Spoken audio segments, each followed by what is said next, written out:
Good afternoon, all. Welcome to Civil 360 IAS Academy and welcome to today's Hindu newspaper analysis. Before going to the detailed discussion of today's Hindu newspaper, the team Civil 360 is introducing a new program called Prelims Mains Companion. What is this program? ഇതൊരു integrated mains prelims test series ആണ്. എന്നാൽ test series മാത്രം provide ചെയ്യുന്ന ഒരു programme മാത്രമല്ല ഇത്. ഇതിൻ്റെ അകത്ത് summary classes, PYQ analysis and everything ഒരു പേഴ്സണൽ മെൻറ്ററെ നിങ്ങൾക്ക് അസൈൻ ചെയ്ത് തരും. He would guide your entire preparation. 10 മാസത്തോളം ഇനി നമുക്ക് അടുത്ത പ്രിലിംസിലോട്ടുണ്ട്. സോ അതൊരു പ്രോപ്പർ സ്ട്രാറ്റജിയോട് കൂടി യൂസ് ചെയ്യുകയാണെങ്കിൽ there is a good chance to clear the next attempt. അപ്പോൾ അതുകൊണ്ട് തന്നെ if you are interested to join this program, please join this. Okay, then what are the features? മറ്റ് ഫീച്ചേഴ്സ് നോക്കുകയാണെങ്കിൽ hybrid മോഡലിലാണ്, ഓൺലൈനായിട്ട് ഓഫ്ലൈനായിട്ടും ജോയിൻ ചെയ്യാം. ദെൻ personal mentorship, daily answer writing. ഇപ്പോൾ മെയിൻസിൻ്റെ പോർഷൻ ആണെങ്കിൽ മെയിൻ ഷുവർ എന്ന് ഞങ്ങൾ വിളിക്കും. പ്രിലിംസിൻ്റെ ഭാഗത്ത് ഞങ്ങൾ പ്രിലിം ഷുവർ എന്ന് പറയും. രണ്ടും ഇൻക്ലൂഡഡ് ആണ് ഈ പറഞ്ഞ പോലെ പ്രിലിംസ് മെയിൻസ് കമ്പാനിയൻ. അതായത് പ്രിലിംസിൻ്റെ പ്രിപ്പറേഷൻ പ്രിലിം ഷുവർ ഉണ്ട്, മെയിൻസ് പ്രിപ്പറേഷൻ മെയിൻസ് ഷുവർ ഉണ്ട്. ഈ രണ്ടും നിങ്ങൾക്ക് ഈ പ്രോഗ്രാം എടുക്കുകയാണെന്നുണ്ടെങ്കിൽ അവൈലബിൾ ആയിരിക്കും.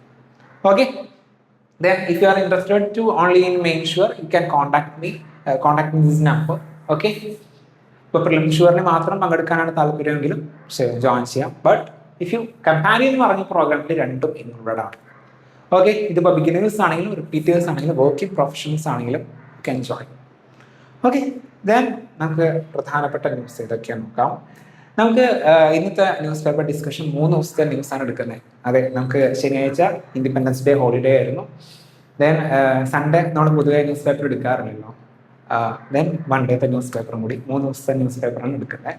3 ദിവസത്തെയും പ്രധാനപ്പെട്ട ഏതൊക്കെയാണോ ആർട്ടിക്കിൾസ് അപ്പിയർ ചെയ്തിട്ടുണ്ട്, കൂടുതലായിട്ട് ഡീറ്റെയിൽ ഡിസ്കഷൻ വേണ്ട ആർട്ടിക്കിൾസ് ഏതൊക്കെയാണ്, ഓക്കെ, അതാണ് ഡിസ്കസ് ചെയ്യുന്നത്. ദ ഫസ്റ്റ് ന്യൂസ്, ഇത് ഇൻഡിപെൻഡൻസ് ഡേക്ക് ഉണ്ടായിരുന്ന ന്യൂസുകളാണ് ഞാനിങ്ങനെ സിമ്പിൾസ് ഒക്കെ വെച്ച് ഉണ്ടാക്കിയിട്ടുണ്ട്. ഓക്കെ, അന്ന് 15-ാം തീയതി ഉണ്ടായ പ്രധാനപ്പെട്ട ന്യൂസാണ്. ഒന്നാമത്താണ് ഇന്റർനെറ്റ് അൺബൗണ്ട് എന്ന് പറയുന്നത്. അതായത് ഇന്ത്യയിൽ ഒരുപാട് ഇന്റർനെറ്റ് യൂസേഴ്സിന് ഒരുപാട് റെസ്ട്രിക്ഷൻസ് അല്ലാന്നുണ്ടെങ്കിൽ ഇന്റർനെറ്റ് സർവീസ് പ്രൊവൈഡേഴ്സിന് പല പ്ലാറ്റ്ഫോംസിനാണെങ്കിലും മെറ്റയ്ക്കാണെന്നുണ്ടെങ്കിലും ഇപ്പോൾ ഗൂഗിളിനാണെന്നുണ്ടെങ്കിലും പലതരത്തിലുള്ള റെസ്ട്രിക്ഷൻസ് ഗവൺമെൻറ് മുന്നോട്ട് വയ്ക്കുന്നുണ്ട്. How this is affecting our fundamental right, അല്ലെങ്കിൽ ഇതെങ്ങനെയാണ് ജനങ്ങളുടെ ജീവിതത്തെ ബാധിക്കുന്നത്, എന്തൊക്കെയാണ് ഇതിൻ്റെ നിയമാശങ്ങൾ, അത്രയും കാര്യമാണ് ഇതിലൂടെ ഉള്ളത്. ദെൻ ഹൗസ് ഓഫ് ഡിസോർഡർ, പാർലമെന്റിന്റെ ഇത് ആക്ച്വലി ഒരു മെയിൻസ് പെർസ്പെക്റ്റീവ് വളരെ ഇമ്പോർട്ടൻ്റ്. നമുക്ക് പലപ്പോഴും പാർലമെന്റിന്റെ ഇപ്പോഴത്തെ നിലവിലെ വർക്കിംഗ് ഒന്ന് അസസ് ചെയ്യാൻ വേണ്ടി ഒരു ക്വസ്റ്റ്യൻ മേ ബി പ്രതീക്ഷിക്കാം നമുക്ക് മെയിൻസിന്. അപ്പോൾ ഇപ്രാവശ്യം മൺസൂൺ സെഷനിൽ എന്തൊക്കെയാണ് നമ്മൾ മേജർ ഡിസിഷൻസ് എടുത്തത്, എന്തൊക്കെയായിരുന്നു ഇവരുടെ പ്രവർത്തനങ്ങൾ എന്ന രീതിയിൽ ഒരു അസസ് ചെയ്യുന്ന ഒരു ന്യൂസാണ്. Then CAG audit highlights major gaps in green India mission. Green India മിഷനെ കുറിച്ചത് ഞായറാഴ്ചത്തെ ന്യൂസ് പേപ്പറിൽ ഉണ്ടായതാണ്. CAG ഗ്രീൻ ഇന്ത്യ മിഷനിൽ നിന്ന് നോക്കിയപ്പോൾ അതിൽ കുറച്ച് ഇറഗുലാരിറ്റീസ് ഉണ്ട് അതിൻ്റെ ഫണ്ടിങ് റിലേറ്റഡ് ആയിട്ട്. അപ്പോൾ ഗ്രീൻ ഇന്ത്യ മിഷൻ എന്താണെന്ന് നോക്കാം. Then why has centre opposed creamy layer for SC and STs. അതായത് ജസ്റ്റിസ് ഗവായി ഈ അടുത്ത് പറഞ്ഞിട്ടുണ്ടായിരുന്നത് നമുക്ക് SC ST കാറ്റഗറിയിൽ ക്രീമി ലെയർ ഇൻട്രൊഡ്യൂസ് ചെയ്യണം. അപ്പോൾ SC ST സെഷനിൽ റിസർവേഷൻ ക്രീമി ലെയർ വേണമോ, അതിൻ്റെ ആവശ്യകത എന്താ, അതിൻ്റെ കോൺസ്റ്റിറ്റ്യൂഷൻ പ്രൊവിഷൻസ് എന്താ, എന്തുകൊണ്ട് ഗവൺമെൻറ് അത് ഓപ്പോസ് ചെയ്യുന്നു, ഓക്കെ, ഇനി എന്തുകൊണ്ടാണ് ഇപ്പോൾ ഇത്രയും നാളായിട്ട് നമ്മൾ ക്രീമി ലെയർ നടപ്പിലാക്കാത്തത്. അപ്പം അതിൻ്റെ പ്രോസ് ആൻഡ് കോൺസ് ഡിസ്കസ് ചെയ്യുന്ന ന്യൂസാണ്. Then how AI can be optimised for better health care. ഇത് ആർട്ടിഫിഷ്യൽ ഇൻ്റലിജൻസ് നമുക്ക് ഹെൽത്ത് കെയർ സെക്ടറിൽ എത്രത്തോളം നല്ല രീതിയിൽ ഉപയോഗിക്കാൻ പറ്റും എന്നെ കുറിച്ചിട്ടാണ് എന്തൊക്കെയാണ് ശ്രദ്ധിക്കേണ്ട കാര്യങ്ങളെന്നും. Then India is lowest vision. Actually, this news I discarded from discussing because this news is actually after selecting നമുക്ക് ഒരുപാട് പൊളിറ്റിക്കലി മോട്ടിവേറ്റഡ് ആയിട്ടുള്ള അല്ലെങ്കിൽ ഭയങ്കര ഒപ്പീനിയൻ ബേസ്ഡ് ആയിട്ടുള്ള ഒരു ന്യൂസാണ്. So I'm discarding this actually not taking the discussion. ഇതിനകത്ത് West Asia actually losing for India എന്നുള്ളൊരു എക്സ്ട്രീം വ്യൂവിലാണ് ദിസ് ആർട്ടിക്കിൾ പറയുന്നത്. ഇപ്പോൾ വെസ്റ്റ് ഏഷ്യ ക്രൈസിസ് പറയുകയാണെന്നുണ്ടെങ്കിൽ we already discuss many times in the previous classes. ഒരുപാട് പ്രാവശ്യം West Asia crisis discuss ചെയ്തിട്ടുണ്ട് already. എൻ്റെ ടെലിഗ്രാം ചാനലിൽ, ഇപ്പോൾ CIVIL ടെലിഗ്രാം ചാനൽ നോക്കിയാലും മതി. ഓക്കെ, അപ്പോൾ അതെടുക്കുന്നതാണ് not discussing this news because ഭയങ്കര ഒപ്പീനിയൻ ബേസ്ഡ് ആണ്. UPSC ലെവലിൽ നമുക്കൊരു ന്യൂട്രൽ ഒപ്പീനിയനിലുള്ള ന്യൂസ് വേണം. Okay, then girls condition from childhood to take domestic burden. Okay, അതായത് സ്ത്രീകളെ, കുട്ടികളെ, പെൺകുട്ടികളെ ചെറുപ്പം തൊട്ട് തന്നെ എന്ത് ഈ വീട്ടിലെ പണിയെടുപ്പിക്കാനും കെയർ ഗീവിങ് അല്ലെങ്കിൽ കെയർ വർക്കുകളൊക്കെ ചെയ്യാനായിട്ട് ചെറുപ്പത്തിലെ ട്രെയിൻ ചെയ്തെടുത്തിട്ട് അപ്പം അതിൻ്റെ ഭാഗമായിട്ടാണ് എന്ത് അവർക്ക് ഒരു 30 വയസ്സാകുമ്പോഴേക്കും 27 വയസ്സ് അല്ലെങ്കിൽ അഡൾട്ട് ആകുമ്പോഴേക്കൊക്കെ എന്ത് ഇവർക്ക് കൂടുതൽ ബേർഡൻ വരുന്നത്. അപ്പം ചെറുപ്പത്തിലെ വീട്ടുകാർ ട്രെയിൻ ചെയ്യുന്നതാണ് എന്നുള്ള രീതിയിൽ ഒരു ഡാറ്റ അത് അവരെ നല്ല രീതിയിൽ ബാധിക്കുന്നുണ്ട്. It's affecting the female labour force participation rate in the India. അങ്ങനെ കുറേ കാര്യങ്ങളുണ്ട്, അതിനെ കുറിച്ച് പറയും. ദെൻ ഒരു ന്യൂസ് ഉണ്ടായിരുന്നു ന്യൂസ് പേപ്പർ, ഞാൻ നോട്ട് ടേക്കിംഗ് ദാറ്റ്, അത് വൺ നേഷൻ വൺ ഇലക്ഷനെ കുറിച്ചായിരുന്നു. It's actually a politically motivated ന്യൂസാണ്. It's written by Shashi Tharoor, opposition party. And ഇതിനകത്ത് വൺ നേഷൻ വൺ ഇലക്ഷനെ കുറിച്ച് നമുക്ക് പല രീതിയിലുള്ള ആർട്ടിക്കിൾ ചില സമയം ഡിസ്കസ് ചെയ്യാം. ഇപ്പം നല്ല രീതിയിൽ വരുന്ന ഒരു ആർട്ടിക്കിൾ നമുക്ക് പിന്നീട് ഡിസ്കസ് ചെയ്യാം.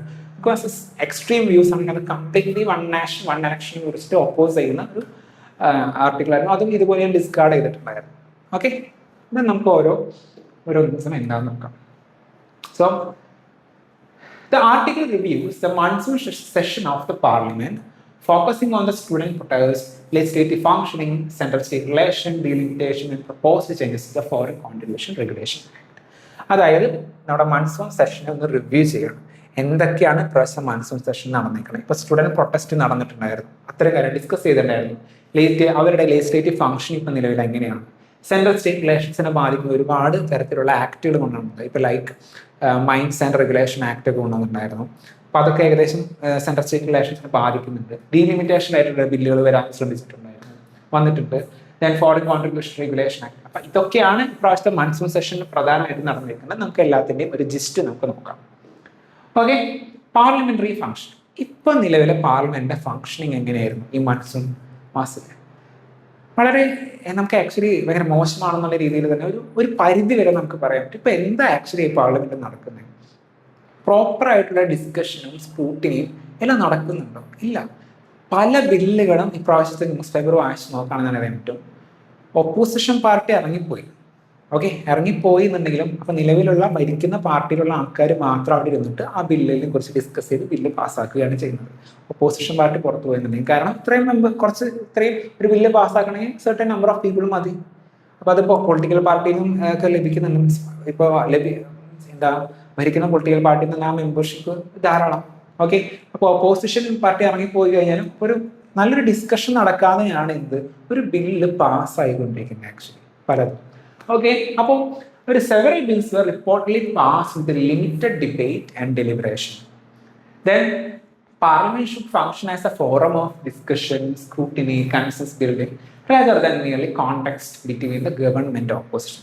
ഗവൺമെന്റ് ഓപ്പോസിഷൻ പാർട്ടി തമ്മിൽ ഒരു അടിപിടി കൂടാനുള്ള ഒരു വേദിയല്ല പാർലമെന്റ്, മറിച്ച് പല ഇമ്പോർട്ടൻറ്റ് ഡിസിഷൻസും നാഷനെ സംബന്ധിക്കുന്ന പല ഡിസിഷൻസും സ്ക്രൂട്ടിനി ചെയ്യാനും ഡിസ്കഷൻ നടത്താനുള്ള വേദിയാണ്. പല ലെജിസ്ലേഷൻസും പ്രോപ്പറായിട്ട് ഡിസ്കസ് ചെയ്യാനാണ് പാസ്സാക്കുന്നത്. അപ്പോൾ hurried legislations can weaken the legislative scrutiny. അതിലെന്തെങ്കിലും പ്രശ്നമുണ്ടോ എന്ന് നമുക്ക് കാര്യമായിട്ട് നോക്കാൻ പറ്റില്ല. അതുപോലെ തന്നെ എക്സിക്യൂട്ടീവിൻ്റെ അക്കൗണ്ടബിലിറ്റിനും ക്വാളിറ്റി ഓഫ് ലോ മേക്കിങ്ങിനും ബാധിക്കും this kind of hurried legislation. Okay, then student എന്തൊക്കെയാണ് നമുക്ക് ഇപ്രാവശ്യത്തെ മൺസൂൺ സെഷനിൽ ഡിസ്കസ് ചെയ്തിരിക്കുന്നത്? ഫസ്റ്റ് തിങ് സ്റ്റുഡൻസ് പ്രൊട്ടസ്റ്റ് ആണ്. നമ്മുടെ നീറ്റ് പേപ്പറിൻ്റെ ലീക്ക് സംബന്ധിച്ചിട്ട് ഒരുപാട് ഇഷ്യൂസ് ഇന്ത്യയിൽ നടന്നിട്ടുണ്ടായിരുന്നു. ഡൽഹിയിൽ പ്രൊട്ടസ്റ്റിൻ്റെയും ജന്തർ മന്ദർ പ്രൊട്ടസ്റ്റിനെ കുറിച്ചൊക്കെ ഡിസ്കസ് ചെയ്യുന്നതായിരുന്നു. സോ അത് മാത്രമല്ല എക്സസീവ് പോലീസ് ആക്ഷൻസിനെ കുറിച്ചുള്ള ക്വസ്റ്റ്യൻസ് ഇപ്രാവശ്യത്തെ പാർലമെന്റിൽ റൈസ് ചെയ്യുന്നത്. അത് സ്റ്റുഡൻറ് പ്രൊട്ടസ്റ്റിനെതിരെ പോലീസുകാർ എക്സസ് ആയിട്ടുള്ള പവർ യൂസ് ചെയ്തിട്ടുണ്ടോ എന്നുള്ള രീതിയിലും ഡിസ്കസ് ചെയ്യുന്നുണ്ടായിരുന്നു. So police accountability, right to peaceful protest, civil liberties, rule of law, ഇതെല്ലാം ഇപ്രാവശ്യത്തെ ഡിസ്കഷനിൽ മൺസൂൺ സെഷനിലെ ഡിസ്കഷനിൽ ഇമ്പോർട്ടൻ്റ് ആയിട്ട് ഡിസ്കസ് ചെയ്തേക്കുന്ന മാറ്റേഴ്സ് ആണ്. ദെൻ മൈനിങ് ലോ അമെൻമെന്റ് ആൻഡ് ഫെഡറലിസം. അതായത് ഒരു ബില്ല് വന്ന് പാസ്സാക്കിയിട്ടുണ്ടായിരുന്നു, mines and minerals development and regulation act. ഇതൊരു ആക്ട് കൊണ്ടുവന്നേക്കുന്നതാണ്. അത് മൈനിങ്ങിനെയും പിന്നെ മിനറൽസിൻ്റെയും അവരെ കൺട്രോൾ ചെയ്യാൻ വേണ്ടി കൊണ്ടുവന്നേക്കുന്ന ഒരു ആക്റ്റാണ്. പക്ഷേ ഈ ആക്ടിന് ഒരുപാട് ചെറിയ പ്രശ്നങ്ങളുണ്ട്. അതായത് ഈ ആക്ട് നിലവിൽ വരുമ്പോൾ ഫസ്റ്റ് തിങ് യൂണിയൻ ഗവൺമെന്റിന് ഒരുപാട് അധികാരം നൽകാൻ ചാൻസ് ഉണ്ട് ഈ ഒരു ആക്ട് പ്രകാരം. സ്റ്റേറ്റ്സിന്റെ പോളിസി സ്പേസ് റെഡ്യൂസ് ചെയ്ത് സ്റ്റേറ്റ് ഗവൺമെന്റ്സിനുള്ള അധികാരങ്ങൾ കുറച്ചിട്ടുണ്ട്. ദെൻ ഇത് മിനറൽ റിച്ച് റീജൻസിൽ ജീവിക്കുന്ന പല ജനങ്ങളെയും ബാധിക്കാൻ ഈ ഒരു ആക്ടിലെ പല പ്രൊവിഷൻസും കാരണമാകുന്നുണ്ട്. Then control over the natural resources and benefit sharing. Okay, ഇതിനെക്കുറിച്ചും ക്വസ്റ്റ്യൻസ് റൈസ് ചെയ്യുന്നതാണ്. So mines and minerals development and regulation act ഇപ്രാവശ്യം ഡിസ്കസ് ചെയ്യുന്നതായിരുന്നു. അത് ഇത് പറഞ്ഞ പോലെ സ്റ്റേറ്റും സെൻട്രലും തമ്മിൽ ഒരു ഫെഡറലിസം ഡിസ്പ്യൂട്ട്സിലോട്ട് നയിച്ചിട്ടുണ്ടായിരുന്നു. ഫെഡറൽ ഡിസ്പ്യൂട്ട്സിലോട്ട്. ഓക്കെ, ദെൻ എക്സാമിനേഷൻ മാൽ പ്രാക്ടീസിനെ കുറിച്ച് ഡിസ്കസ് ചെയ്യുന്നതായിരുന്നു. പേപ്പർ ലീക്ക് ഉണ്ടായിരുന്നു, ഓർഗനൈസ്ഡ് ചീറ്റിംഗ് ഉണ്ട്, റിക്രൂട്ട്മെന്റ് എക്സാം റെഗുലാരിറ്റീസ്, ഇതിനെക്കുറിച്ചുള്ള എക്സസീവ് അല്ലെങ്കിൽ സ്ട്രോങ് മെഷേഴ്സ് എടുക്കാൻ എന്തൊക്കെ ഗവൺമെന്റ് ചെയ്യണം എന്നുള്ള ഡിസ്കഷൻ ഇപ്രാവശ്യത്തെ മൺസൂൺ സെഷനിൽ നടന്നിട്ടുണ്ട്. Then delimitation. The proposed changes concerning the delimitation generated political disagreement. അതായത് ഡീലിമിറ്റേഷൻ എന്താ ഫസ്റ്റ് തിങ്, നമ്മൾ പോപ്പുലേഷൻ്റെ ബേസിസിൽ നമുക്ക് ലോകസഭയുടെയും രാജ്യസഭയുടെ ആണെന്നുണ്ടെങ്കിലും അല്ലാന്നുണ്ടെങ്കിൽ സ്റ്റേറ്റ് ലെജിസ്ലേറ്റീവ് അസംബ്ലിയുടെ കോൺസ്റ്റിറ്റ്യുവൻസിൻ്റെ അല്ലേ നിയോജക മണ്ഡലങ്ങൾ ഉണ്ടാകില്ലേ, അതിൻ്റെ ബൗണ്ടറി മാറ്റുകയാണ്. അതിനെയാണ് ഡീലിമിറ്റേഷൻ എന്ന് പറയുന്നത്. ഇപ്പോൾ നമുക്ക് ഓരോ സെൻസസും കഴിയുമ്പോൾ നമുക്ക് ഓരോരോ പോപ്പുലേഷൻ ഡാറ്റ നമുക്ക് പോപ്പുലേഷൻ കൂടിക്കൊണ്ടിരിക്കുന്നു. അപ്പോൾ ആ പോപ്പുലേഷൻ അനുസരിച്ചിട്ട് നമ്മൾ എന്ത് ചെയ്യണം, എഗെയിൻ നമ്മൾ റീഡ്രോ ചെയ്യണം. ഓക്കെ, ഈ കോൺസ്റ്റിറ്റ്യുവൻസീസ് ഒക്കെ, അതിനെയാണ് ഡീലിമിറ്റേഷൻ എന്ന് പറയുന്നത്. അതിനുവേണ്ടി ഡീലിമിറ്റേഷൻ കമ്മീഷനൊക്കെ ഉണ്ട്. അപ്പം ഇപ്പോൾ ലോകസഭയുടെ കാര്യങ്ങളൊക്കെയാണ് കോൺസ്റ്റിറ്റ്യുവൻസീസ് ഡീലിമിറ്റേഷനിലായിട്ടുള്ള constitution provisions article 82 state legislative അസംബ്ലിയുടെ കോൺസ്റ്റിറ്റ്യുവൻസി റീഅഡ്ജസ്റ്റ്മെന്റ് റിലേറ്റഡ് ആയിട്ടുള്ള കാര്യങ്ങൾ ആർട്ടിക്കിൾ 170 പറയുന്നുണ്ട്. അപ്പോൾ ഇതുപോലെ ഡീലിമിറ്റേഷൻ നടത്തണമെന്നുണ്ടെങ്കിൽ ആദ്യം തന്നെ ഡീലിമിറ്റേഷൻ കമ്മീഷനും നിലവിൽ കൊണ്ടുവരേണ്ട ആവശ്യമുണ്ട്. പാർലമെന്റ് ഒരു ഡീലിമിറ്റേഷൻ കമ്മീഷൻ കൊണ്ടുവന്നതിന് ശേഷം മാത്രമേ ഡീലിമിറ്റേഷൻ നടത്താൻ പറ്റൂ. ഓക്കെ, 2024 ക്വസ്റ്റ്യൻ ആയിരുന്നു PYQ. എത്ര പ്രാവശ്യം ഇതുവരെ ഡീലിമിറ്റേഷൻ കമ്മീഷൻ വന്നിട്ടുണ്ട് എന്നുള്ള ക്വസ്റ്റ്യൻ ഒക്കെ വന്നിട്ടുണ്ടായിരുന്നു. സോ ഇതുമാത്രം ഡീലിമിറ്റേഷൻ കമ്മീഷൻ ഒരു സ്റ്റാറ്റ്യൂട്ടറി ബോഡിയാണെന്ന് നമ്മൾ ലക്ഷ്മികാന്ത് പൊളിറ്റി പഠിക്കുന്നതാണ്. സോ ഡീലിമിറ്റേഷൻ പ്രശ്നം എന്താണെന്ന് വെച്ച് കഴിഞ്ഞാൽ ഇപ്പോൾ പോപ്പുലേഷൻ്റെ ബേസിലാണ് ഡിവൈഡ് ചെയ്യുന്നത് കോൺസ്റ്റിറ്റ്യുവൻസി. അതായത് ഇപ്പോൾ ഒരുപാട് പോപ്പുലേഷൻ ഉള്ള സ്ഥലത്താണെന്നുണ്ടെങ്കിൽ ഒരുപാട് കോൺസ്റ്റിറ്റ്യുവൻസീസ് വരാൻ ചാൻസ് ഉണ്ട്. അപ്പോൾ പോപ്പുലേഷൻ കുറവുള്ള സ്ഥലത്ത് കോൺസ്റ്റിറ്റ്യുവൻസി കുറയാൻ സാധിക്കും. നമ്മൾ പണ്ട് തൊട്ടേ പോപ്പുലേഷൻ നല്ല രീതിയിൽ മാനേജ് ചെയ്യാൻ വേണ്ടിയിട്ടാണ് ശ്രമിക്കാറ്, പോപ്പുലേഷൻ കൺട്രോൾ ചെയ്യാൻ ശ്രമിക്കാറ്, എസ്പെഷ്യലി സദേൺ സ്റ്റേറ്റ്സ്. അപ്പോൾ സദേൺ സ്റ്റേറ്റ്സ് പോപ്പുലേഷൻ എക്സ്പ്ലോഷൻ നടക്കാതെ പോപ്പുലേഷൻ കൺട്രോൾ ചെയ്തിട്ടുണ്ടായിരുന്നു. പക്ഷെ കൺട്രോൾ ചെയ്ത് ഇവർക്ക് പണി ചെയ്ത് തുടങ്ങി. എങ്ങനെ? അതായത് പോപ്പുലേഷൻ്റെ ബേസിലാണ് ഈ കോൺസ്റ്റിറ്റ്യുവൻസി ഡിഫൈൻ ചെയ്യുന്നത്. സദേൺ ഇന്ത്യയിൽ പോപ്പുലേഷൻ കുറവാണ് എന്നതുകൊണ്ട് തന്നെ അവിടെ നിന്ന് വരുന്ന പൊളിറ്റിക്കൽ പാർട്ടീസിന്റെ റെപ്രസെൻറ്റേഷൻ കുറവായിരിക്കും ഇവിടെ ലോക്സഭയിൽ. കാരണം കുറച്ച് ഇപ്പോൾ ഇന്ത്യ, ഓക്കെ, ഇന്ത്യയിൽ സദേൺ സ്റ്റേറ്റ്സിൽ പോപ്പുലേഷൻ കുറവാണ്. അപ്പൊ അവിടെ നിന്ന് നോക്കുമ്പോൾ കോൺസ്റ്റിറ്റ്യുവൻസീസ് സപ്പോസ് ജസ്റ്റ് ഒരു നമ്പർ, ഓക്കെ, അതിലൊരു 5 കോൺസ്റ്റിറ്റ്യുവൻസീസ് ഉണ്ടെന്ന് വിചാരിക്കുക. പോപ്പുലേഷന്റെ ബേസിസിൽ ഇപ്പൊ എല്ലായിടത്തും 1000 പേരെ വെച്ചിട്ടാണ് എടുക്കണമെന്ന് വിചാരിക്കുക, സപ്പോസ് എ നമ്പർ, ഓക്കെ. പക്ഷെ ഇവിടെ നോക്കുമ്പോൾ എന്താ, നോർത്ത് ഇന്ത്യൻ ലെവലിലൊക്കെ ഉത്തർപ്രദേശിലൊക്കെ 1000 പേരെ വെച്ചിട്ടാണ് കോൺസ്റ്റിറ്റ്യുവൻസീസ് ഡിഫൈൻ ചെയ്യുന്നുണ്ടെങ്കിൽ അവിടെ ഒരുപാട് ചെറിയ കോൺസ്റ്റിറ്റ്യുവൻസീസ് ഉണ്ടാവും. ഓക്കെ, ഒരുപാട് ചെറിയ കോൺസ്റ്റിറ്റ്യുവൻസി ഉണ്ടാവും. അപ്പൊ ഇവിടെ നിന്നുള്ള പൊളിറ്റിക്കൽ പാർട്ടീസിന് ഒരുപാട് റെപ്രസെൻറ്റേഷൻ ലോകസഭയിൽ കിട്ടാൻ ചാൻസ് ഉണ്ട്. ഓക്കെ, സദേൺ സ്റ്റേറ്റ്സിൽ നിന്ന് വരുന്ന സദേൺ സ്റ്റേറ്റ്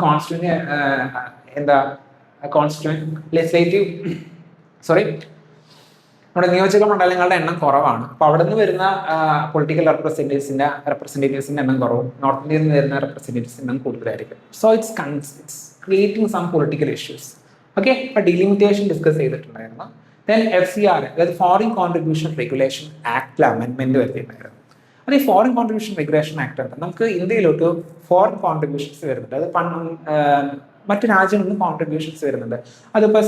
അത് സ്വീകരിക്കുന്ന പല ഇൻഡിവിജ്വൽസ് ഇന്ത്യയിലുണ്ട്, അല്ലെങ്കിൽ പല ഓർഗനൈസേഷൻസ് NGOs ഒക്കെ സ്വീകരിക്കുന്നുണ്ട്. അപ്പൊ ഇത് ആക്ച്വലി കൺട്രോൾ ചെയ്യുന്ന രീതിയിൽ അതിൽ കുറച്ച് അമെൻമെന്റ്സ് വരുത്തിയിട്ട് ഒരു ആക്ട് കൊണ്ടുവന്നിട്ടുണ്ടായിരുന്നു, foreign country contribution regulation act. എന്തിനാ ആക്ച്വലി ഇതുപോലുള്ള കോൺട്രിബ്യൂഷൻസ് റെഗുലേറ്റ് ചെയ്യുന്നത്? To secure the India's national security. അതായത് ഇപ്പോൾ പുറത്തുനിന്ന് വരുന്ന ഫണ്ട് ഉപയോഗിച്ചിട്ട് ഇവിടെ ടെററിസ്റ്റ് ആക്ടിവിറ്റീസിന് മണി ലോണ്ടറിങ് ഉപയോഗിക്കാൻ പറ്റുമല്ലോ, ആന്റി നാഷണൽ ആക്ടിവിറ്റീസ്. അപ്പോൾ അത്തരം കാര്യങ്ങൾ ഫോറിൻ കോൺട്രിബ്യൂഷൻസ് ആക്ച്വലി നമ്മൾ റെഗുലേറ്റ് ചെയ്യണം. അപ്പോൾ അതിന് വേണ്ടിയിട്ടാണ് ഫോറിൻ കോൺട്രിബ്യൂഷൻ റെഗുലേഷൻ ആക്ടും അതിനകത്ത് കുറച്ച് അമെൻമെന്റ്സ് കൊണ്ടുവന്നിട്ടുണ്ടായിരുന്നു. ആ അമെൻമെന്റുകൾ പല NGOസിന്റെ പ്രവർത്തനങ്ങളെയും ചില റിലീജിയസ് മൈനോറിറ്റീസിന്റെ പ്രവർത്തനങ്ങളെയും, ഇപ്പോൾ ക്രിസ്ത്യൻ കമ്മ്യൂണിറ്റിയൊക്കെ കുറച്ച് ഒബ്ജെക്ഷൻസ് മുന്നോട്ട് വെച്ചിട്ടുണ്ട്. അപ്പൊ ഇത്തരത്തിൽ കുറച്ച് ഇഷ്യൂസ് ഓൾറെഡി ഉണ്ട് ഈ ഒരു ആക്ടിൽ.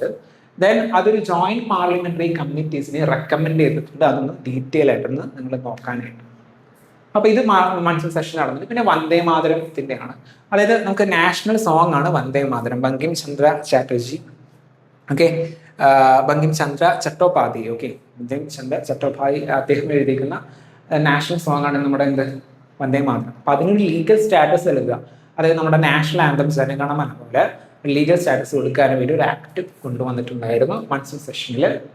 ദെൻ അവസാനം പറയുന്നത് എന്താണെന്ന് വെച്ച് കഴിഞ്ഞാൽ ഇതുപോലെ ഒരുപാട് കാര്യങ്ങൾ മൺസൂൺ സെഷനിൽ നടന്നിട്ടുണ്ട്. പക്ഷേ ഒരു ഡെമോക്രാറ്റിക് ഇൻസ്റ്റിറ്റ്യൂഷൻ റൺ ചെയ്യുക എന്ന് പറയുന്നത്, ഒരു ഡെമോക്രാറ്റിക് രാജ്യം റൺ ചെയ്യുക എന്ന് പറയുന്നത് ഒരു ഗവൺമെന്റിന്റെ മാത്രം ഉത്തരവാദിത്തമല്ല, അവിടുത്തെ ജനങ്ങൾക്കും കുറെ ഉത്തരവാദിത്തമുണ്ട്. ലൈക്ക് എന്ത് കോൺസ്റ്റിറ്റ്യൂഷണൽ വയലേഷന് ജനങ്ങൾ തന്നെ ക്വസ്റ്റ്യൻ ചെയ്യണം. അല്ലാണ്ട് പാർലമെന്റിൽ എന്ത് നടക്കും എന്നത് മാത്രമല്ല. പാർലമെന്റിൽ ഇപ്പോൾ ആർട്ടിക്കിൾ പറയുന്നത് വെച്ച് കഴിഞ്ഞാൽ പാർലമെന്റിൽ ഒരുപാട് കാര്യങ്ങളൊക്കെ നടന്നിട്ടുണ്ട്. പക്ഷെ അവരെ കറക്റ്റ് ചെയ്യണമെന്നുണ്ടെങ്കിലും മറ്റു കാര്യങ്ങളിൽ ഇൻഡിവിജ്വൽസ് അല്ലെങ്കിൽ സിറ്റിസൺസ് എന്ത് ചെയ്യണം, മുന്നോട്ട് വരണം, കോൺസ്റ്റിറ്റ്യൂഷണൽ വയലേഷൻസിനെ ക്വസ്റ്റ്യൻ ചെയ്യണം. അതുപോലെ ഡെമോക്രാറ്റിക് പ്രോസസ്സിൽ ആക്റ്റീവായിട്ട് പാർട്ടിസിപ്പേറ്റ്, ഇലക്ഷനും മറ്റു കാര്യങ്ങളൊക്കെ. പിന്നെ റെസിസ്റ്റ് ഇൻജസ്റ്റിസ്, വൾണറബിൾ സെക്ഷൻസിനെ പ്രൊമോട്ട് ചെയ്യുക, പബ്ലിക് ഡിബേറ്റ് എൻകറേജ് ചെയ്യുക. ഓക്കെ, ഇത്തരം കാര്യങ്ങൾ നമ്മൾ ആക്ച്വലി ചെയ്യണം. അങ്ങനെയാണെന്നുണ്ടെങ്കിൽ നമുക്ക് അമർത്യാസൻ പറഞ്ഞിരിക്കുന്ന പോലെ എന്ത് ഗവൺമെന്റ് ബൈ ഡിസ്കഷൻ നമുക്ക് ക്രിയേറ്റ് ചെയ്യാൻ പറ്റും.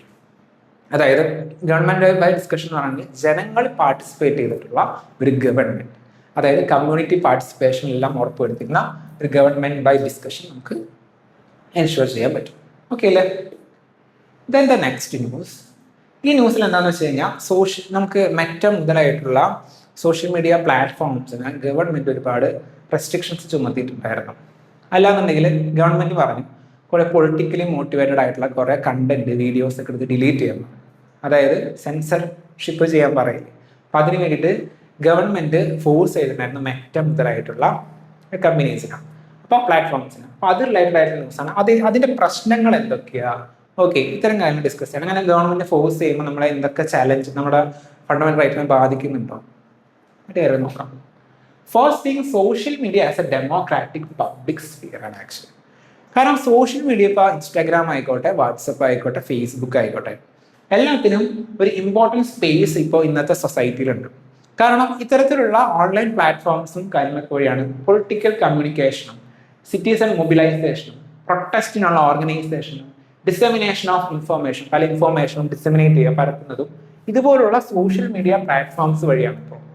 അപ്പം അതുകൊണ്ട് തന്നെ അതിനെ റെസ്ട്രിക്ട് ചെയ്യുമ്പോൾ എന്ത്, it is affecting the fundamental right, അതായത് ആർട്ടിക്കിൾ 19(1)A ഓഫ് സിറ്റിസൺ, അതായത് freedom of speech and expression. Government പല വീഡിയോസ് എടുത്ത് കളയാൻ പറയും, പൊളിറ്റിക്കലി മോട്ടിവേറ്റഡ് ആയ വീഡിയോസ് ആണെങ്കിൽ എടുത്ത് കളയാൻ പറയും. It's affecting our fundamental right under article 19(1)A. And also എന്ത്, ഈ 19(1)A നമുക്ക് ഉണ്ട് എന്ന് പറഞ്ഞിട്ട് എല്ലാം ഉണ്ടെന്നല്ല അർത്ഥം. അതായത് freedom of speech and expression ഒക്കെ എന്തും പറയാം എന്നല്ല. there are some reasonable restrictions under the article 19(1)B.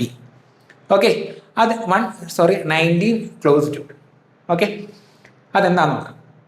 നമുക്ക് എന്തും പറയാം എന്നല്ല, freedom of speech and expression നമുക്ക് എന്തും പറയാമെന്നല്ല. It should not effect the sovereignty and integrity of India, security of the state, public order, friendly relationship of foreign state, ഇതുപോലുള്ള decency and morality, contempt of court, defamation, incitement of an offence, ഇത്തരം രീതിയിലുള്ള കാര്യങ്ങളൊന്നും പറയരുത്.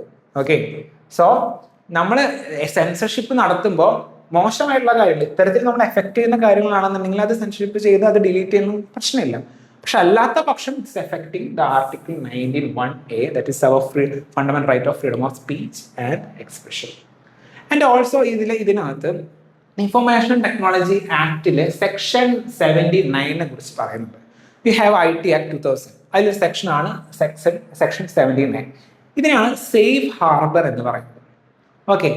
Safe harbour എന്താണെന്ന് വെച്ച് കഴിഞ്ഞാൽ, ഇപ്പം ഞാൻ ഫേസ്ബുക്കിൽ പോയിട്ട് എനിക്ക് തോന്നുന്ന പോലെയൊക്കെ ഞാൻ സംസാരിക്കുകയാണ്, ഭയങ്കര വൾഗറായിട്ടും ഗവൺമെന്റിനെതിരെ ആന്റി നാഷണൽ ആയിട്ടുള്ള കുറേ കാര്യങ്ങളൊക്കെ പറയാമെന്ന് വിചാരിക്കാം. ആക്ച്വലി അതിന് ഉത്തരവാദി ഞാനാണോ അതോ ഫേസ്ബുക്കാണോ? ഞാനല്ല ഉത്തരവാദി. അതായത് ഒരു തേർഡ് പാർട്ടി കാരണമാണ് പ്രശ്നം ഉണ്ടായിരിക്കുന്നത്.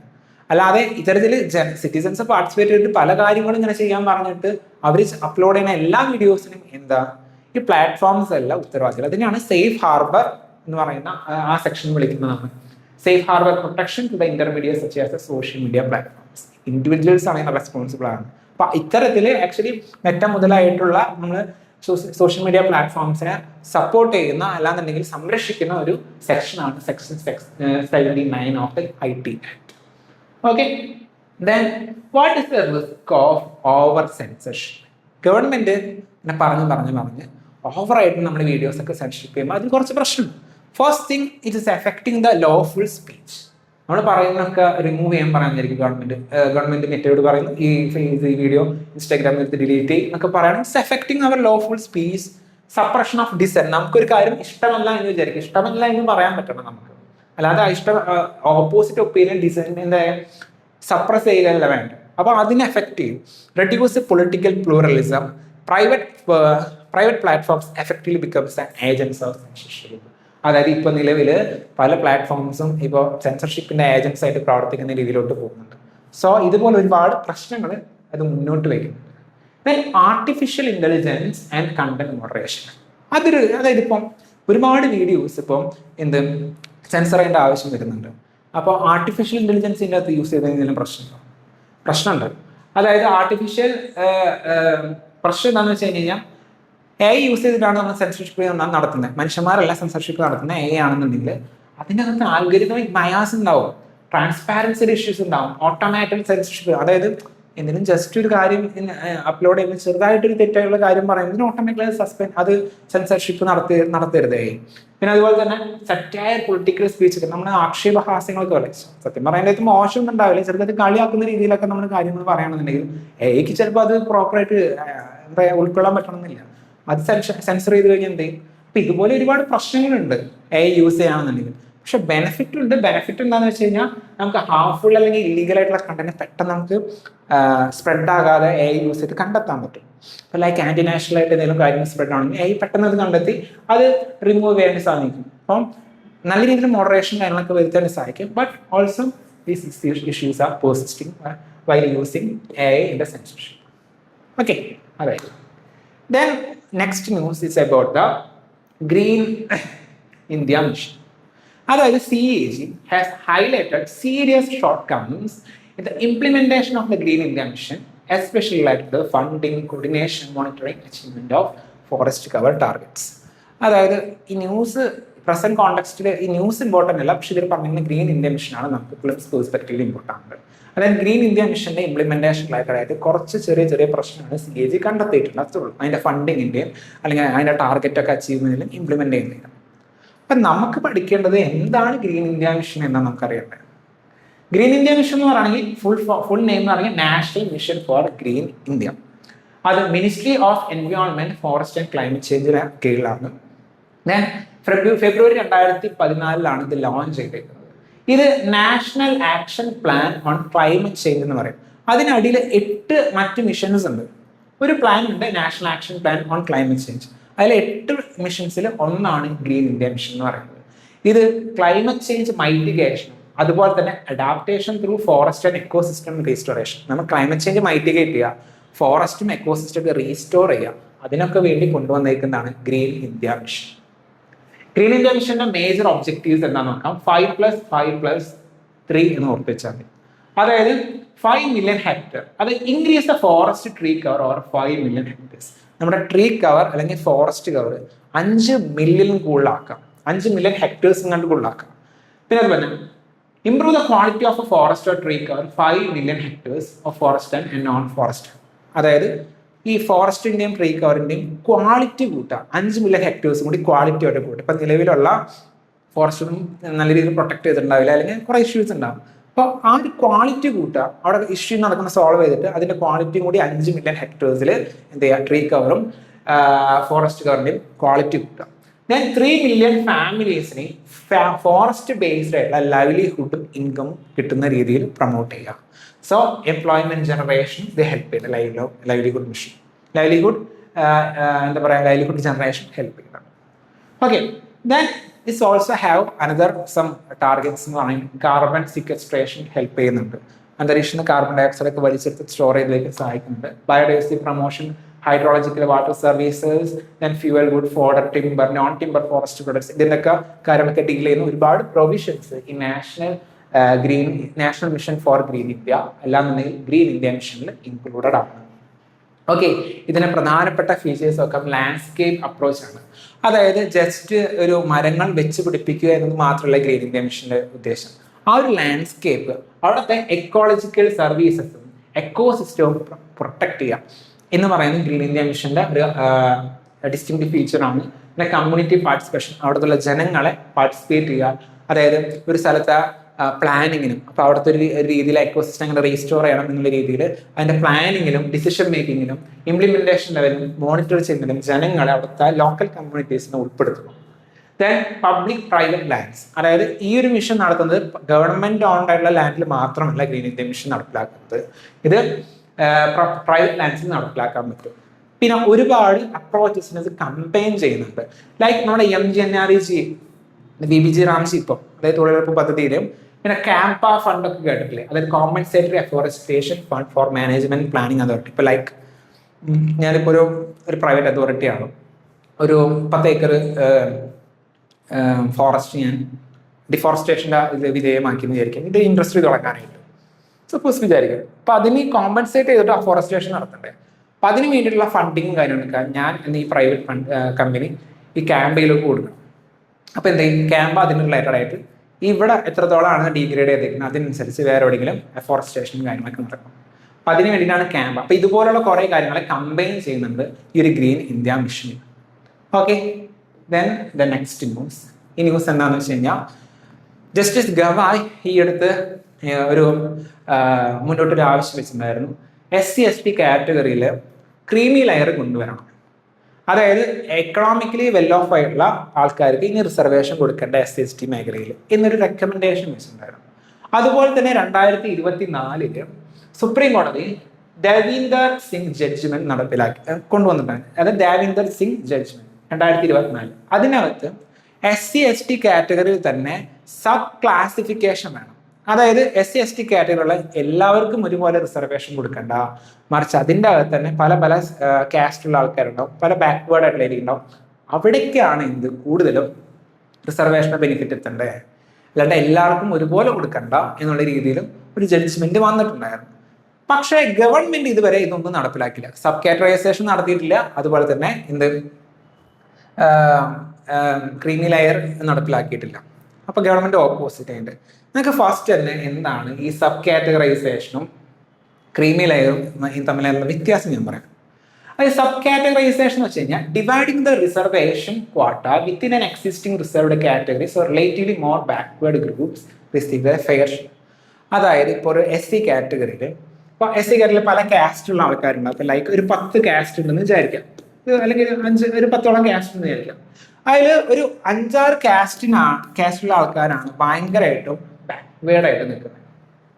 എന്നാൽ റിസർവേഷൻ പ്രൊവൈഡ് ചെയ്യുമ്പോൾ ഇവർക്ക് അധികം റിസർവേഷൻ കിട്ടുന്നുമില്ല, മറിച്ച് കുറച്ചും കൂടി വെല്ലായിട്ടുള്ള ആൾക്കാർക്കാണ് റിസർവേഷൻ കൂടുതൽ അവൈലബിൾ ആകുന്നത് എന്നുണ്ടെങ്കിൽ we need to subcategorise this SC/ST category. എന്നിട്ട് ഇപ്പൊ 100 പേർക്കാണ് റിസർവേഷൻ കൊടുക്കുന്നത് എന്നുണ്ടെങ്കിൽ അതിൽ 50 ആൾക്കാർക്കും ഈ ബാക്ക്വേർഡ് ആയിട്ടുള്ള ഈ 3 കാസ്റ്റുള്ള ആൾക്കാർക്ക് കൊടുക്കുക. ബാക്കി 50 ബാക്കിയുള്ള സീറ്റ്സ് ബാക്കിയുള്ള റിസർവേഷൻ ആൾക്കാർക്ക് കൊടുത്തോട്ടെ. അതായത് within the group, intra group, ഒരു SC/ST എന്ന് പറഞ്ഞ കാറ്റഗറിയിൽ തന്നെ ഏറ്റവും ബാക്ക്വേർഡ് ആയിട്ടുള്ള ആൾക്കാർക്ക് കൂടുതൽ റിസർവേഷൻ ബെനിഫിറ്റ്സ് കൊടുക്കുന്നു, അല്ലാത്തവർക്ക് സാധാ പോലെ കൊടുക്കുക. അപ്പൊ ഈ 3 കാസ്റ്റുള്ള ആൾക്കാർക്കാണ് ഭയങ്കരമായിട്ട് ബാക്ക്വേർഡ് എന്നുണ്ടെങ്കിൽ കൂടുതലും സീറ്റുകളും കാര്യങ്ങളൊക്കെ റിസർവേഷൻ പ്രൊവൈഡ് ചെയ്യുമ്പോൾ ഇവർക്ക് കൊടുക്കുക, ബാക്കിയുള്ളവർക്ക് കമ്പാരിറ്റീവ്ലി കുറവ് കൊടുക്കുക. ഇതിനെയാണ് സബ് കാറ്റഗറൈസേഷൻ എന്ന് പറയുന്നത്. എന്നാൽ ക്രീമി ലെയർ എന്ന് പറയുന്നത് ഡിഫറെന്റ് കോൺസെപ്റ്റാണ്. ക്രീമി ലെയർ എന്ന് പറയുന്നത് excluding relatively advanced individuals within A reserved category from reservation benefits. അതായത് ഇപ്പോൾ അച്ഛനും അമ്മയൊക്കെ ഗവൺമെന്റ് ഓഫീസേഴ്സ് ആണ്, ഇവർ SC കാറ്റഗറിയിലാണ്, പക്ഷെ ഗവൺമെന്റ് ഓഫീസേഴ്സ് ആണ്, ഭയങ്കര ബിസിനസ്മെൻ ആണെന്നുണ്ടെങ്കിൽ എന്ത് ചെയ്യുക, എക്കണോമിക്കലി വെൽ ഓഫ് ആയിട്ടുള്ള ആൾക്കാരെ എന്ത് ചെയ്യാം, റിസർവേഷൻ കൊടുക്കേണ്ട SC/ST കാറ്റഗറിയിലാണെങ്കിൽ. ഇതിനെയാണ് ക്രീമി ലെയർ എന്ന് പറയുന്നത്. ഇപ്പോൾ നിലവിൽ creamy layer OBC category, other backward classes, OBC കാറ്റഗറിയിലുള്ള ആൾക്കാർക്ക് മാത്രമാണ് ക്രീമി ലെയർ ഉള്ളത്. ഇപ്പോൾ SC/ST കാറ്റഗറിയിലും ക്രീമി ലെയർ ഇല്ല. ഓക്കെ, എന്താണ് ദേവീന്ദർ സിംഗ് ജഡ്ജ്മെന്റിൽ പറഞ്ഞ പോലെ നമുക്ക് SC/ST കാറ്റഗറി എന്ന് പറയുമ്പോൾ എല്ലാവരും ഒരു ഹോമോജിനിയസ് ഗ്രൂപ്പ് അല്ല, ഹെറ്ററോജിനിയസ് ഗ്രൂപ്പാണ്. പല SC/ST ചില വിഭാഗങ്ങൾ ഭയങ്കര ബാക്ക്വേർഡ് ആണ്, ചില ആൾക്കാർ കുറച്ച് മുന്നോട്ട് വന്നിട്ടുണ്ട്. സോ ഏറ്റവും ബാക്ക്വേർഡ് ആയിട്ടുള്ള രീതിയിൽ ബാക്ക്വേർഡുള്ള ആൾക്കാർക്ക് റിസർവേഷൻ ബെനിഫിറ്റ്സ് ലഭിക്കാനായിട്ട് സബ് കാറ്റഗറൈസേഷൻ നടപ്പിലാക്കാൻ വേണ്ടിയിട്ടാണ്, അല്ലെങ്കിൽ നടപ്പിലാക്കാൻ ഗവൺമെന്റിനോട് പറഞ്ഞിരിക്കുന്ന ഒരു ജഡ്ജ്മെന്റ് ആണ് Davinder Singh judgment 2024. Okay, then സെൻട്രലിന്റെ പൊസിഷൻ എന്താണ്? സെൻട്രൽ ഗവൺമെന്റ് ഇതുവരെ ക്രീമി ലെയർ നടപ്പിലാക്കിയിട്ടില്ല. കാരണം ട്രഡീഷണലി നമ്മൾ ഈ ക്രീമി ലെയർ ഒക്കെ ഇപ്പോൾ OBC കാറ്റഗറീസ് ഉള്ള ആൾക്കാർക്കാണ് കൊടുക്കുന്നത്. ക്രീമി ലെയർ നടപ്പിലാക്കുകയാണെങ്കിൽ തന്നെ പല കോൺസ്റ്റിറ്റ്യൂഷണൽ പോളിസി ക്വസ്റ്റ്യൻസ് നിലവിൽ വരാറുണ്ട്. കോൺസ്റ്റിറ്റ്യൂഷണൽ പല പ്രൊവിഷൻസിനെ അത് എതിർക്കാൻ സാധ്യതയുണ്ട്. പിന്നെ ഇതുപോലെ സബ് കാറ്റഗറൈസേഷൻ വേണോ അല്ലാന്നുണ്ടെങ്കിൽ ക്രീമി ലെയർ കൊടുക്കണോ, ഇതൊക്കെ ആരുടെ ഡിസ്ക്രിപ്ഷനോ അല്ലെങ്കിൽ ആരുടെ അധികാര പരിധിയിൽ വരുന്നതാ? പാർലമെന്റിന്റെ അധികാര പരിധി വരുന്നത്. ജുഡീഷ്യറിക്ക് ഇതിന്റെ അകത്ത് അത്രയും ഇൻവോൾവ്മെന്റ് അല്ലാണ്ട് ഇതൊക്കെ ചെയ്യേണ്ടത് പാർലമെന്റിന്റെ കാര്യമാണ്, എക്സിക്യൂട്ടീവിന്റെ ഭാഗമാണ്. അപ്പൊ എന്താ സെൻട്രൽ ഗവൺമെന്റ് ജുഡീഷ്യറിനെ പല രീതിയിൽ ഒപ്പോസ് ചെയ്തിട്ടുണ്ടായിരുന്നു. ഓക്കെ, പിന്നെ ഇത്തരത്തിലുള്ള ഒരു ആക്ഷൻ നമ്മൾ ക്രീമി ലെയർ കൊണ്ടുവരാണെങ്കിൽ ആദ്യം നമുക്ക് കോംപ്രഹെൻസീവ് റിവ്യൂ നമ്മൾ നടത്തണം. SC/ST കാറ്റഗറി റിവ്യൂ നടത്തണം. എംപിരിക്കൽ റിസർച്ച്, അതായത് ആ ഫീൽഡ് ഒബ്സർവേഷൻ ഒക്കെ ചെയ്ത് നമ്മൾ പ്രോപ്പറായിട്ട് ഇത്തരം കാര്യങ്ങളൊക്കെ ക്രീമി ലെയർ ഒക്കെ നടപ്പിലാക്കാൻ പറ്റുമെങ്കിൽ നടപ്പിലാക്കാൻ പറ്റും. ദെൻ മറ്റൊരു എവിടെ നിന്നാണ് നമുക്ക് ഈ ക്രീമി ലെയർ എന്ന് പറഞ്ഞ പ്രിൻസിപ്പിൾ ഒറിജിൻ ചെയ്തേക്കുന്നത് നോക്കാം. അത് Indira Sawhney versus union of India 1992 എന്ത് creamy layer for OBC reservation നടപ്പിലാക്കാൻ വേണ്ടി പറഞ്ഞത്. അതായത് പ്രത്യേക ഒരു എക്കണോമിക്കലി വെല്ലായിട്ടുള്ള ആൾക്കാർക്ക് OBC കാറ്റഗറിയിലാണെങ്കിലും എക്കണോമിക്കലി വെല്ലായിട്ടുള്ള ആൾക്കാർക്ക് അവർക്ക് റിസർവേഷൻ ബെനിഫിറ്റ്സ് ഒന്നും ലഭിക്കില്ല. മറിച്ച് ക്രീമി ലെയറിന് താഴെയുള്ള ആൾക്കാരാണെങ്കിൽ മാത്രമാണ് റിസർവേഷൻ ബെനിഫിറ്റ്സ് ലഭിക്കത്തുള്ളൂ. സോ പക്ഷേ SC/ST കാറ്റഗറിയിലുള്ള ആൾക്കാർക്ക് റിസർവേഷൻ കൊടുക്കുന്ന മറ്റൊരു കാരണത്താലാണ്, അല്ലാണ്ട് എക്കണോമിക് റീസൺസ് കൊണ്ടല്ല SC/ST കാറ്റഗറിയിലുള്ള ആൾക്കാർക്ക് റിസർവേഷൻ കൊടുക്കുന്നത്. അവർക്ക് കൊടുക്കാൻ കാരണം ഹിസ്റ്റോറിക്കലി അൺടച്ചബിൾ ആയിട്ടുള്ള സെക്ഷൻസ് ആയിരുന്നു അവർ. Social exclusion, discrimination, geographical and tribal isolation, structural disadvantages, extensive divan income. അതായത് ഇപ്പൊ നമ്മുടെ സമൂഹത്തിൽ പറയാം, ഒരു വ്യക്തി ഇപ്പോൾ നമ്മുടെ സമൂഹത്തിൽ നടക്കുന്ന ഒരു കേസാണ്. ഇപ്പോൾ അതൊരു നമുക്ക് പറയാൻ തന്നെ ഏകദേശം നാണക്കേടാകുന്ന ഒരു കേസാണ്. ഇപ്പോൾ എക്കണോമിക്കലി വെല്ലായിട്ടുള്ള ഒരാളാണെന്ന് വിചാരിക്കാം, മേ ബി ഹൈ ഇൻകം ഒക്കെ ലഭിക്കുന്ന ഹൈ പ്രൊഫഷനുള്ള ആളാണെന്നുണ്ടെങ്കിലും കാസ്റ്റിന്റെ ബേസിൽ ആ വ്യക്തിനെ ഇപ്പോഴും ഡിസ്ക്രിമിനേറ്റ് ചെയ്യുന്നുണ്ടാവും. ഇപ്പോൾ പറയാം, താൻ SC കാറ്റഗറി അല്ലെങ്കിൽ ST കാറ്റഗറി എന്നുള്ള രീതിയിൽ ഡിസ്ക്രിമിനേറ്റ് ചെയ്യുന്നുണ്ട് നമ്മുടെ സമൂഹത്തിൽ. സോ എക്കണോമിക്കലി നമ്മൾ മുന്നോട്ട് പോയി എന്ന് പറഞ്ഞാലും കാസ്റ്റ് ഡിസ്ക്രിമിനേഷൻ അത് പൂർണ്ണമായിട്ടും ഒഴിവാകുന്നില്ല. സോ OBC റിസർവേഷൻ കൊടുക്കുന്ന പോലെ ക്രീമി ലെയർ ഇവിടെ നടപ്പിലാക്കാൻ പറ്റാത്തതിന്റെ മെയിൻ ഇഷ്യൂ ഇതാണ്. അതായത് കാസ്റ്റ് ഡിസ്ക്രിമിനേഷൻ എന്നാണ് അവസാനിക്കുന്നത് അന്നേ നമുക്ക് ക്രീമി ലെയറിന്റെയും കാര്യങ്ങളൊക്കെ പ്രോപ്പറായിട്ട് SC/ST കാറ്റഗറിയിൽ ഇൻട്രൊഡ്യൂസ് ചെയ്യാൻ പറ്റും. അല്ലാത്ത പക്ഷം എക്കണോമിക്കലി വെല്ലായിട്ടും എംപ്ലോയ്മെന്റും ഇൻകം ഒക്കെ ലഭിച്ചു കഴിഞ്ഞാലും caste discrimination is existing. Because എന്തുകൊണ്ടാണ് നമ്മൾ SC/ST കാറ്റഗറിക്ക് റിസർവേഷൻ കൊടുക്കാൻ കാരണം ഇതുകൊണ്ടാണ്, അല്ലാണ്ട് എക്കണോമിക്കലി ബാക്ക്വേർഡ് ആയതുകൊണ്ട് മാത്രം അല്ല. ഓക്കെ, ദെൻ കുറച്ച് കോൺസ്റ്റിറ്റ്യൂഷണൽ പ്രൊവിഷൻസ് ഇതിനുള്ളതായിട്ട് പറയുന്നുണ്ട്. ആർട്ടിക്കിൾ 14 ഈക്വാലിറ്റി ബിഫോർ ലോ, ഇതൊക്കെ നമുക്ക് മെയിൻ സെൻസ് റൈറ്റിന് ഹെൽപ്പ് ആവും. അപ്പോൾ റിസർവേഷൻ മേലുള്ള കോൺസ്റ്റിറ്റ്യൂഷണൽ പ്രൊവിഷൻസ്, ഫണ്ടമെന്റൽ റൈറ്റിന്റെ കുറച്ച് കാര്യങ്ങളൊക്കെ പറയുന്നുണ്ട്. Just read that. ഇതെല്ലാം പൊളിറ്റിയിൽ ക്ലാസ്സിൽ പഠിക്കുന്നതാണ്, നമ്മൾ ഫണ്ടമെന്റൽ റൈറ്റിൽ പഠിക്കുന്നതാണ്. ഇപ്പൊ ആർട്ടിക്കിൾ 341 342 പറയുകയാണെന്നുണ്ടെങ്കിൽ പ്രസിഡന്റ് ആണ് ഒരു സംസ്ഥാനത്തെ ഒരു പ്രത്യേക ജനങ്ങളെ SC കാറ്റഗറിയിലുള്ള ആൾക്കാരായിട്ട് ഡിക്ലെയർ ചെയ്യുന്നു, അല്ലെങ്കിൽ ST കാറ്റഗറിയിലായിട്ട് ഡിക്ലെയർ ചെയ്യുന്നു. പ്രസിഡന്റിന് അധികാരം കൊടുക്കുന്ന ആർട്ടിക്കിളാണ് ആർട്ടിക്കിൾ 341 342. ബാക്കിയൊക്കെ നമ്മൾ ഫണ്ടമെന്റൽ റൈറ്റിന്റെ കാര്യമായിട്ട് പഠിക്കുന്നത്. ഓക്കെ, ലൈക്ക് എക്സ്പ്ലെയിൻ ചെയ്യണമെന്നുണ്ടെങ്കിൽ അതിന്റെ ആവശ്യം ജസ്റ്റ് വായിച്ചു മതി. Article 15(4) special provision for the advancement of the socially and economically backward classes ST/STസിനൊക്കെ പ്രത്യേകം സ്പെഷ്യൽ പ്രൊവിഷൻസ് കൊടുക്കാറുണ്ട്. എഡ്യൂക്കേഷൻ ഇൻസ്റ്റിറ്റ്യൂഷനിൽ പ്രൊവിഷൻ കൊടുക്കാറുണ്ട്, അല്ലെങ്കിൽ പബ്ലിക് എംപ്ലോയ്മെന്റിൽ ബാക്ക്വേർഡ് ക്ലാസസിന് കൊടുക്കാൻ. പിന്നെ promotion of SC/ST reservation promote ചെയ്യാൻ വേണ്ടി ആർട്ടിക്കിൾ 14(4)(a) പറയുന്നുണ്ട്. ഓക്കെ, ദെൻ സമ്മറൈസ് ചെയ്യാമെന്ന് വിചാരിക്കാം. എന്തുകൊണ്ടാണ് argument supporting the creamy layer for SC/ST എന്തുകൊണ്ട് ക്രീമി ലെയർ വേണം എന്ന് പറയുന്ന ആർഗ്യുമെന്റ്സും എന്തുകൊണ്ട് വേണ്ട എന്ന് പറഞ്ഞ ആർഗ്യുമെന്റ്സും ജസ്റ്റ് ഒന്ന് സമ്മറൈസ് ചെയ്യാം. എന്തുകൊണ്ട് വേണം എന്ന് പറയുന്നതാണെങ്കിൽ prevent reservation benefits relatively for the advanced families. അതായത് ഇപ്പോഴും പല SC/ST കാറ്റഗറി ആൾക്കാർ ഭയങ്കര എക്കണോമിക്കലി വെല്ലാണെന്നുണ്ടെങ്കിലും അവർക്ക് ഇപ്പോഴും റിസർവേഷൻ ലഭിക്കുന്നുണ്ട്. അപ്പൊ അവർക്ക് അങ്ങനെ കൊടുക്കേണ്ട, മറിച്ച് എന്ത് മോസ്റ്റ് ഡിപ്രൈവ്ഡ് ആയിട്ടുള്ള സെക്ഷൻസിന് എന്താ റിസർവേഷൻ ബെനിഫിറ്റ്സ് കൊടുക്കുക. അതായത് ഇൻട്രാ ഗ്രൂപ്പ് ഇക്വിറ്റി, ഒരു ഗ്രൂപ്പിനുള്ള തന്നെ പല പല സെക്ഷൻസിലുള്ള ആൾക്കാർക്ക് എന്ത് തരാം, ഇക്വിറ്റി ഉറപ്പ് വരുത്താം. ഓക്കെ, ദെൻ അതായത് സബ്സ്റ്റാൻറ്റീവ് ഈക്വാലിറ്റി ഉറപ്പ് വരുത്തുക എന്ന് നമ്മൾ പറയും. അതായത് എല്ലാവരെയും ഈക്വൽ ആയിട്ട് കാണണ്ട, മറിച്ച് എന്ത് ചെയ്യാം, focus on the outcomes and fair. Okay, focus on the outcome and fair. എല്ലാവരും ഈക്വൽ ആയിട്ട് കാണുന്നില്ല, നമുക്കൊരു കാര്യം ചെയ്യുമ്പോൾ ഏറ്റവും നല്ല രീതിയിൽ ഔട്ട്കം ലഭിക്കുന്നത് എങ്ങനെയാണ് അതിൽ ഫോക്കസ് ചെയ്യാം. ഓക്കെ, അതായത് സബ്സ്റ്റാൻറ്റീവ് ഈക്വാലിറ്റി ഫോക്കസ് ചെയ്യാൻ പറയും. എന്നാൽ എന്തുകൊണ്ട് SC/ST റിസർവേഷൻ, SC/ST കാറ്റഗറിയിൽ ക്രീമി ലെയർ വേണ്ട എന്ന് പറയാനുള്ള ആർഗ്യുമെന്റ്സ് ആണ്. SC/ST ബാക്ക്വേർഡ്നെസ് എന്താ, primary in historical discrimination, social സ്റ്റിഗ്മയുടെ ബേസിലാണ്, അല്ലാണ്ട് എക്കണോമിക് ഡിപ്രവേഷന്റെ ബേസിലല്ല നമ്മൾ എന്ത് ചെയ്തിരിക്കുന്നത് SC/ST കാറ്റഗറിക്ക് ഡിസ്ക്രിമിനേഷൻ വരുന്നത്. അവർ കാസ്റ്റ് ബേസ്ഡ് ആയിട്ടുള്ള വയലൻസ് ആണ് നടക്കുന്നത്, അല്ലാണ്ട് എക്കണോമിക് ബേസിൽ പൈസ ഇല്ലാത്തതെന്നുള്ള രീതിയിലുള്ള ഡിസ്ക്രിമിനേഷനിൽ നടക്കുന്നത്. സോ കാസ്റ്റ് ഡിസ്ക്രിമിനേഷൻ എന്നാണ് അവസാനിപ്പിക്കുന്നത്, അന്നേ നമുക്ക് ഇത് ഒഴിവാക്കാൻ പറ്റും. സോഷ്യൽ ഡിസ്ക്രിമിനേഷൻ ഇപ്പോഴും നിലനിൽക്കുന്നുണ്ട്. പല constitutional safe guard already government provide ചെയ്യുന്നുണ്ട്. അപ്പോൾ ക്രീമി ലെയർ നടപ്പിലാക്കി അതിനൊക്കെ ബാധിക്കും. ഓക്കെ, ഇത്തരം ഡീറ്റെയിൽസ് ആണ്. പിന്നെ നമുക്ക് ഇത്തരം കാര്യങ്ങളൊക്കെ ക്രീമി ലെയർ ഒക്കെ കൊണ്ടുവരണമെങ്കിൽ ആക്ച്വലി പ്രോപ്പർ ആയിട്ടുള്ള ഡാറ്റ വേണം. ഏതൊക്കെ കാറ്റഗറിയിലുള്ള ആൾക്കാർ ഏതൊക്കെ രീതിയിലാണ് പ്രശ്നങ്ങൾ നേരിടുന്നത്, അതിനെക്കുറിച്ച് പരമാവധി നല്ല രീതിയിലുള്ള ഡാറ്റ വേണം. Reliable socio economic caste specific data അതില്ലാത്തിടത്തോളം കാലം നമുക്ക് ഇത്തരത്തിൽ ഒരു ഡിസിഷൻ എടുക്കാൻ പറ്റില്ല, അല്ലെങ്കിൽ ഒരു ആക്ഷൻ എടുക്കാൻ പറ്റത്തില്ല. Okay, then the next news, artificial intelligence നമ്മുടെ ഹെൽത്ത് കെയർ മേഖലയിൽ എങ്ങനെയാണ് ഹെൽപ്പ് ആകുന്നത്, എന്തൊക്കെയാണ് ആർട്ടിഫിഷ്യൽ ഇന്റലിജൻസ് ഹെൽത്ത് കെയർ മേഖലയിൽ കൊണ്ടുവരുന്ന മാറ്റങ്ങൾ എന്തൊക്കെയാണ്, ഇന്റർനാഷണൽ പ്രാക്ടീസസ് എന്താ, പക്ഷെ ആർട്ടിഫിഷ്യൽ ഇന്റലിജൻസ് കൊണ്ടുവരുമ്പോൾ നമ്മൾ എന്തൊക്കെ ശ്രദ്ധിക്കണം ഹെൽത്ത് കെയർ മേഖലയിൽ, അതിനെക്കുറിച്ച് പറയുന്നതാണ് ഈ ന്യൂസ്. ഓക്കെ, എന്താ നോക്കാം. Why AI matters for India's health care system. എന്തുകൊണ്ട് ഇന്ത്യയിൽ AI വേണം? ഇന്ത്യയിൽ കുറച്ച് പ്രശ്നങ്ങളുണ്ട്. First thing, uneven distribution of doctors and specialist. അത് വലിയ വലിയ സിറ്റീസിലൊക്കെ നമ്മൾ ആക്ച്വലി നല്ല നല്ല ഡോക്ടേഴ്സ് ഉണ്ടാവുള്ളൂ, സ്മോൾ സിറ്റീസിലൊക്കെ കുറവായിരിക്കും. അപ്പം AI ഉണ്ടെന്നുണ്ടെങ്കിൽ എല്ലായിടത്തും ഈക്വൽ ആയിട്ട് നല്ലൊരു സർവീസ് പ്രൊവൈഡ് ചെയ്യാൻ വേണ്ടി സാധിക്കും.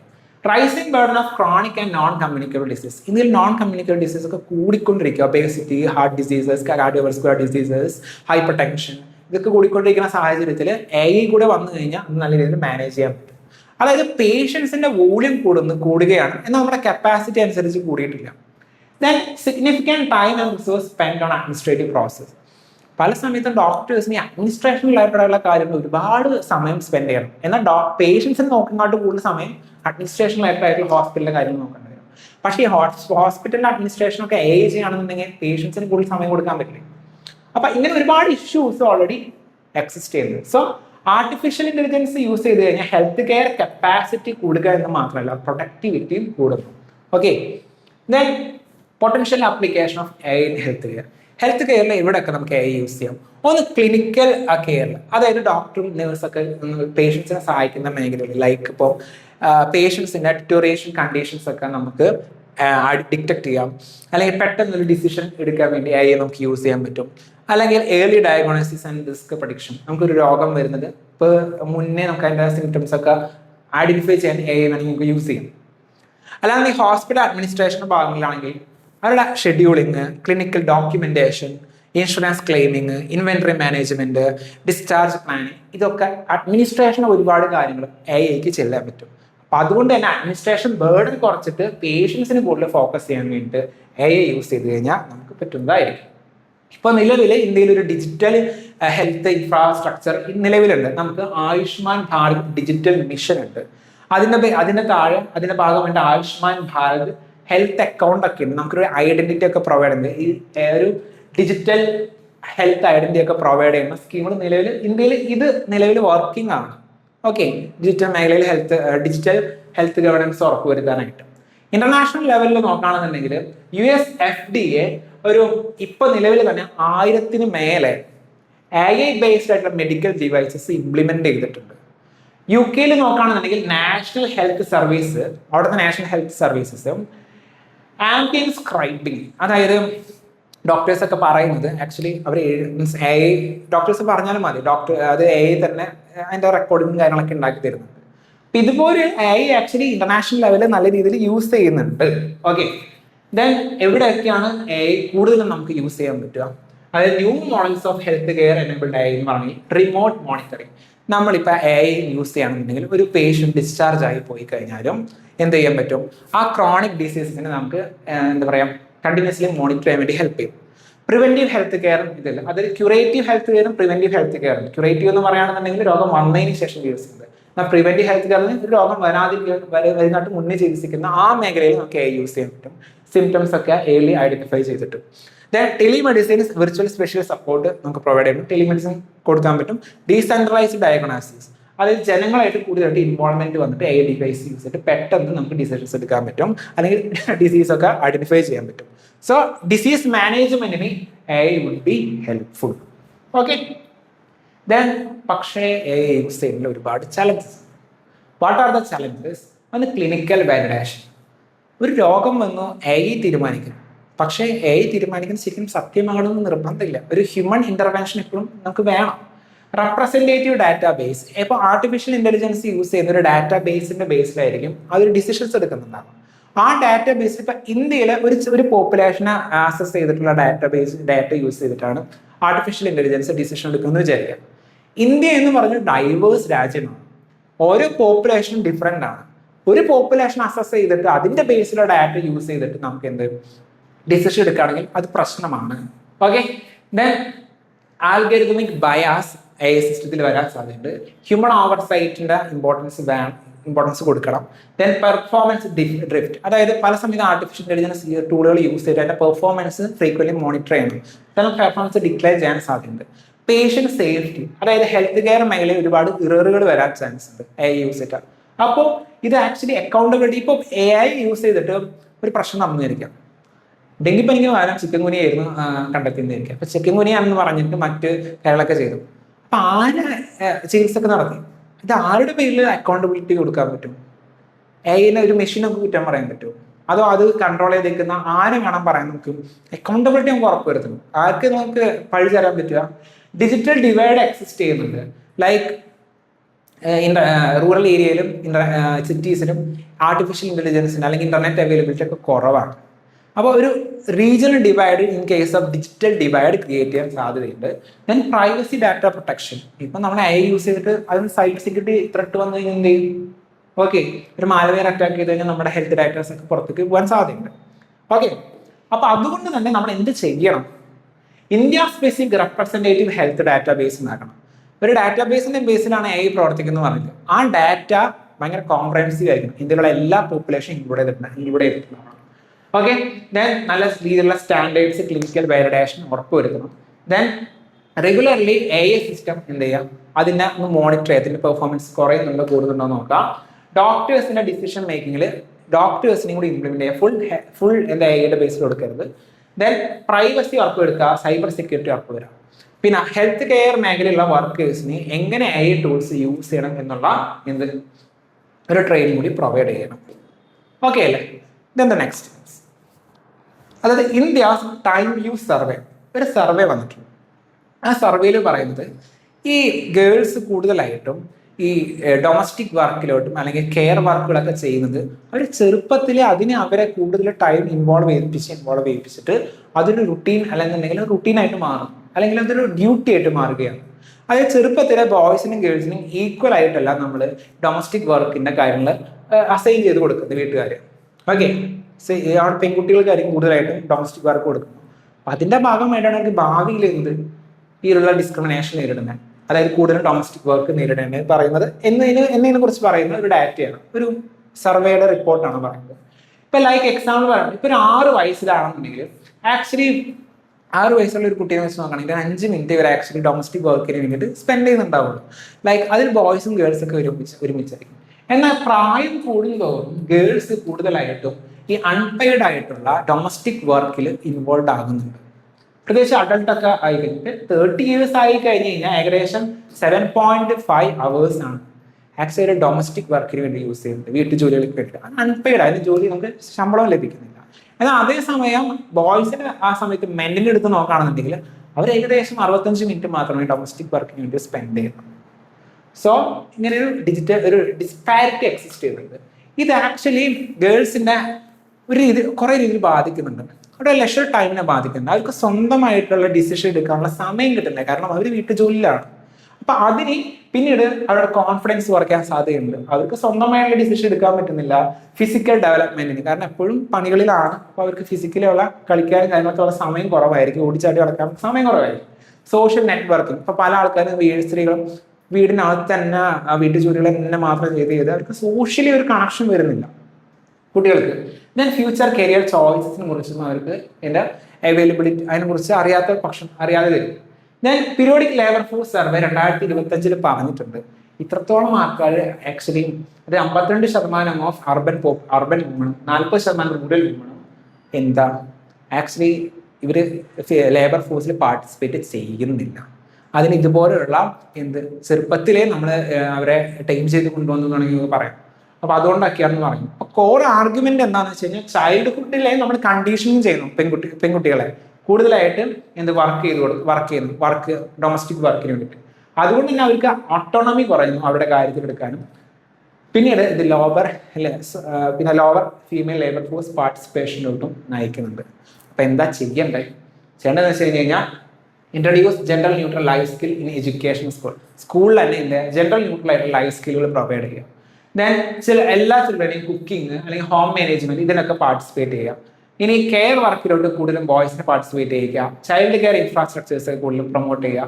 ദെൻ ടൈം പോവർട്ടി എന്ന് പറയുന്നത് ആ ഡയമെൻഷൻ നോക്കണം എന്ന് പറഞ്ഞത്. ഇപ്പൊ ടൈം പോവർട്ടി എന്ന് വെച്ചാൽ lack of discretionary time because of the excessive unpaid work. അതായത് നമുക്ക് സ്ത്രീകൾക്ക് പെൺകുട്ടികൾക്ക് ഇപ്പോൾ ഡൊമസ്റ്റിക് വർക്ക് ചെയ്തുകൊണ്ട് തന്നെ അവർക്ക് അവരുടെ ഡിസിഷൻ എടുക്കാനുള്ള സമയം കുറവ്. അതിനാണ് ടൈം പോവർട്ടിനോട് ഉദ്ദേശിക്കുന്നത്. ആ ടൈം പോവർട്ടി അഡ്രസ് ചെയ്യുക. ഇത്തരം കാര്യങ്ങളൊക്കെ കൂടുതൽ ഫോക്കസ് ചെയ്യുക. Okay, then we are giving a mains question. You can answer this and you can send to this mail. അങ്ങനെ ഇവാലുവേറ്റ് ചെയ്ത് തിരിച്ചയക്കുന്നതായിരിക്കും.